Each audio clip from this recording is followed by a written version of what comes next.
So Jace told me that I'm a bearded beast the other day. We're roughhousing, and I'm like grabbing him and stuff, and he's like, "Let go, you bearded beast!"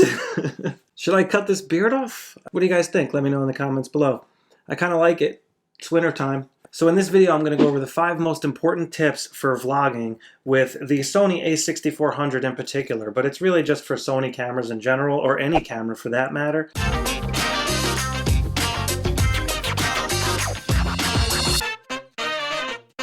Tip number 1. Now this really is the most important tip in my opinion, and that is you really need an external microphone. The camera like the Sony a6400 on the side here, it has a microphone input. If you want good audio, you have to use an external microphone. And they make these units from Rode. There's all different kinds. I had one for the RX100 Mark VII I recently reviewed, which is the Video Micro. This one's a little bit bigger, and it basically just slides onto the hot shoe like this, and then you can turn it to tighten it down. You then plug the cord into the microphone on the side, like so. And now you're going to get killer audio. But key tip here, you must check your audio levels inside the menu. So go into the menu and check your audio recording levels. You want to make sure that your audio is not clipping, meaning going into the red. There's like green bars there. So you can mount it this way if you're behind the camera and you want the audio. So that's another way just to check your audio and make sure your levels are correct. So that's my number 1 tip. All right, so tip number 2. Most likely you're going to want to recording in 4K for that best quality and most crisp, looking footage. But you want to double the shutter speed to what your recording frame rate is. So if you're recording at 24p, you're going to want your shutter speed to be 1/50th of a second. So you're doubling it. And that will give you the look that our eyes are used to seeing. It'll give you a slight motion blur if subjects are moving, and it won't be choppy. If you have a really fast shutter speed and you're recording video, it'll actually have like this slight chop look to it, and it doesn't really look that good. That can be difficult to do in bright conditions if it's really bright and sunny outside. So you're going to need something called an ND filter. And I just got this one from this company called Gobi. It's actually really affordable. It's only like $35 or something like that. And these things vary in price. You can spend a lot more money on them for sure, but for the money, this one was a good deal. And you can see it's like a dark piece of glass. And basically if you turn it, you can make it brighter. See that? And then if you turn it, you can make it darker. So this is called a variable ND filter. And you basically will just screw that on the front of the lens, and you basically are giving the lens sunglasses at that point. That's what you're doing. You're making it darker. So you can then darken what the camera is seeing with the filter, and you can slow your shutter down. So if your shutter is at like 1/500th of a second because it's super bright out, and you have your lens set to f2.8 because you want that fast aperture for the blurry background, you're going to need an ND filter to slow that shutter down, or else your footage is going to look really choppy. So try to have your shutter speed set at double the frame rate. So if you're recording at 60p, you're going to want your shutter speed around 1/20th of a second, approximately. If you're recording at 120p, you're going to want it at 2/40th of a second. You want to double the frame rate.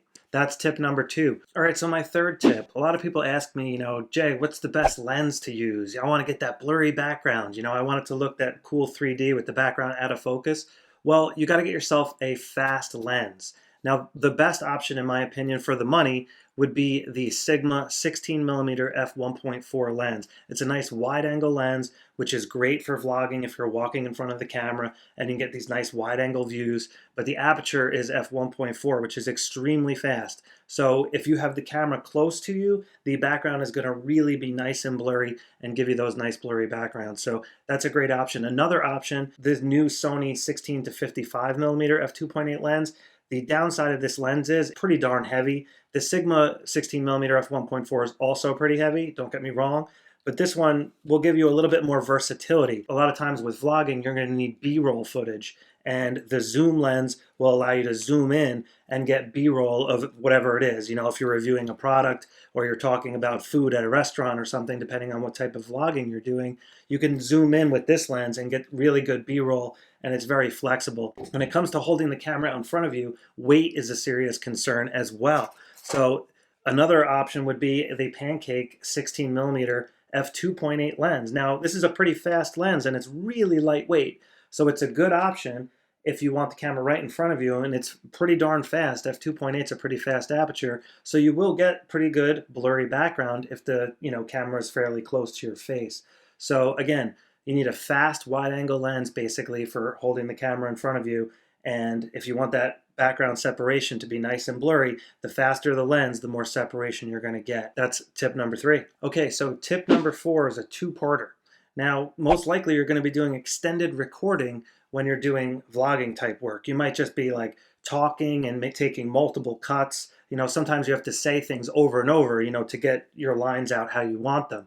So your camera is going to get hot. So there's an option in the menu called Auto Power Off Temperature. You're going to want to set that to high, and that will allow your camera to record much longer before shutting off if it overheats. Now you can record quite a while with the A6400, but if you're recording for a really long time and it's a little bit warm out, the camera might shut down because it's saying it's overheating or whatever. So you change that option to the high temperature mode and it'll record a lot longer before shutting off. Like, it really has to get hot in order for it to kill the camera. In addition, make sure you get yourself a good large memory card, like a 128 gigabyte SDXC, and I'll have that linked below the video, of course. That'll allow you to record for extended periods of time, because 4K video takes up a lot of space, especially if you're recording at 100 megabits per second, which is the best quality. That's what I recommend using. All right, so tip number 5, invest in a gimbal stabilization rig.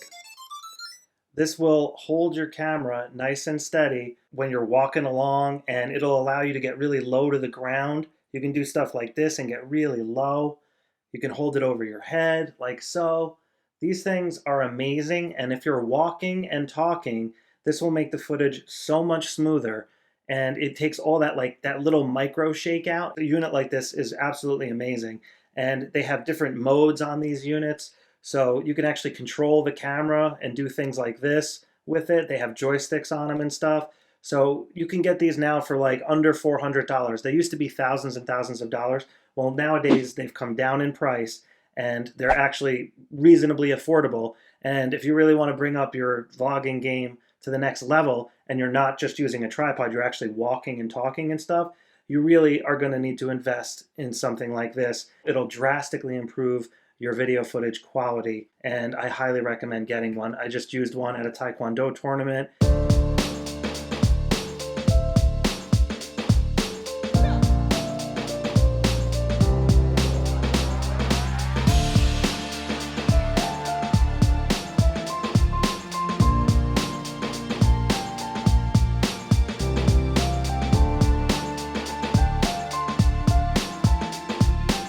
And the footage came out awesome. I was walking around as the athletes were fighting, and I was able to get low to the ground, up high, and I did some testing down at the Basher Kill with it. Again, nice and low to the ground.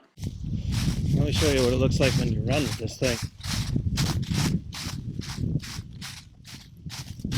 Now, one precaution you need to be aware of, though, is if you have the microphone on top of the camera. If you have the microphone on top of the camera, you can't swivel it like this. You see it'll hit the mic? So if you do have the mic on and you're talking in front of the camera, you just have to limit your movement, that's all. You can't do that low to the ground sweeping footage with the mic on the top. So just a precaution there. You got to be careful. You don't want to break anything, This is a really awesome tool, and they're a lot more affordable than you might think these days. So it's definitely worth investing in. Now, it does get a little bit heavy when you're using a lens like this, but if you throw a lighter lens like this on, you could definitely do extended hand holding. All right, so that is the top 5 tips I have for the Sony cameras and vlogging, but a couple other quick tips, bonus tips if you will. Make sure you set your white balance. You're going to want to set that to a hard number, like depending on your lighting conditions, preferably using the custom white balance. Another recommendation is have your lines written down in advance, like what you want to say. Like, try to plan it out, like plan out your shoot, make a list, try to get each shot in order. That'll help you get your job done in a more timely manner, more efficient manner. And take lots of B-roll. Take extra video clips of various things, like if you're in a certain scene in a restaurant, whatever you're doing. Take lots of little clips of things that pertain to the subject that you're talking about, and then you can bring those little clips in post-processing and make your video much more interesting. All right, so that's about it for this video, guys. I really appreciate you checking it out. Be sure to hit that subscribe button and give me a thumbs up if you thought this video was good and you got something out of it. I'd love to hear your thoughts. Should I keep this beard or should I shave it off? I don't really know what to do. I kind of like it, but it definitely looks a little crazy as well. So let me know what you think. All right, I'll catch up with you guys next time. Take care.